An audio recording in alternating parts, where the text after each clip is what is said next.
අද ඔයාලට මම කියලා දෙන්න යන්නේ ඔයාලගේ ජිම් එකේ තියෙන මෙන්න මේ ඉන්ක්ලයින් බෙන්ච් එක පාවිච්චි කරලා ඔයාගේ උඩ බාහුව විතරක් මූව් කරලා කරන්න පුළුවන් සිම්පල් එක්සර්සයිස් ටික ගැන පළවෙනියෙන්ම උස ඇඩ්ජස්ට් කරගන්න ඔයාලට පහසු විදියට ඊට පස්සේ ඔයාලට මෙන්න මේ සිම්පල් එක්සර්සයිස් එකෙන් මේක පටන් ගන්න පුළුවන් ඔයාගේ උඩ බාහුව විතරයි මූව් කරන්න මේ විදියට නල්ල දෙපැත්තෙන් ඔයාගේ අත තියලා බෙන්ච් එකේ ගෑවෙන නොගෑවෙන ලෙවල් එකට ඔයාගේ කොන්ද ගෙනහිල්ලා ආය උඩට ගන්න. මේ වෙලාවේ උඩට එනකොට තමයි උස්ම පිට කරන්නේ. පිටින් තමයි යටදී තමයි උස්ම ගන්නෙ. ඒ වෙලාවේ උඩට එනකොට පුළුවන් තරම් ඇඟ ප්‍රෙස් කරන්න. මෙන්න මේ එක්සර්සයිස් එක කරන්න එපා. මේ ඔළුව පිටිපස්සෙන් තියලා තියෙන අත කියලා කරන එක කරන්න නැහැ. දැන් ඒක ස්පයිනල් කෝඩ් එකට ඩැමේජ් වෙන්න පුළුවන් හින්දා.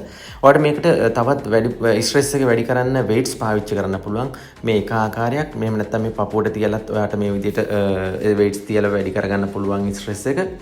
ඉතින් මේ විදිහට perform කරන්න. ඊට පස්සේ ඔයා rectus abdominal එකට කරාට පස්සේ ඔයාගේ oblique muscle එකට මේ ආකාරයට කරන්න පුළුවන්. ඒක without weight මේ විදිහට දෙපැත්තටම කරන්න පුළුවන්. එහෙම නැත්නම් ඔයාට මේකට තව වැඩිපුර stress එක ගන්න weight එකක් පාවිච්චි කරන්න පුළුවන්. ඒ විදිහට ඔයාට දෙපැත්තටම මේ විදිහට මේක කරන්න.